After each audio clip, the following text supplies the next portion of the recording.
কর্মকর্তা কর্মচারীদের দাবির মুখে পদত্যাগ করবেন না বলে জানিয়েছেন পুঁজিবাজার নিয়ন্ত্রক সংস্থা বিএসইসির চেয়ারম্যান খন্দকার রাশেদ মাকসুদ। তিনি বলেন, কোনো অন্যায় দাবির কাছে মাথা নত করা হবে না।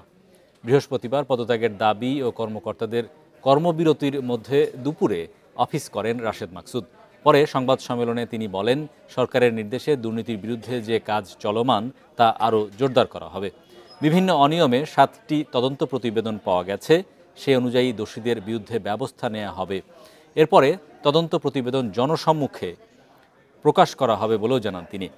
এর আগে বিএসইসি কর্মকর্তা কর্মচারী ওয়েলফেয়ার্স অ্যাসোসিয়েশনের ব্যানারে কর্মকর্তারা জানান, নতুন চেয়ারম্যান নিয়োগ দিয়ে স্বাধীন কমিশন গঠন করা না হলে কর্মবিরতি চলবে।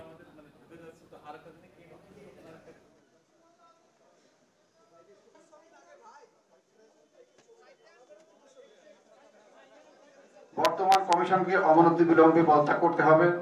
কমিশন কর্তৃক সেনাবাহিনীকে মিথ্যা তথ্যের মাধ্যমে ডেকে এনে কর্মকর্তা কর্মচারীদেরকে লাঠিচার্জ করার জন্য নিঃস্বার্থ ক্ষমা চাইতে হবে। আমরা অ্যাকচুয়াল পরিমাণ সেই মিশন থেকে সরব। কোনো ধরনের অন্যায় দাবির কাছে আমরা মাথা নত করব না। আমরা যেই কাজটা নিষ্ঠার সাথে এবং নিয়ম নীতির সাথে করে যাচ্ছি সেই কাজটা আমরা করে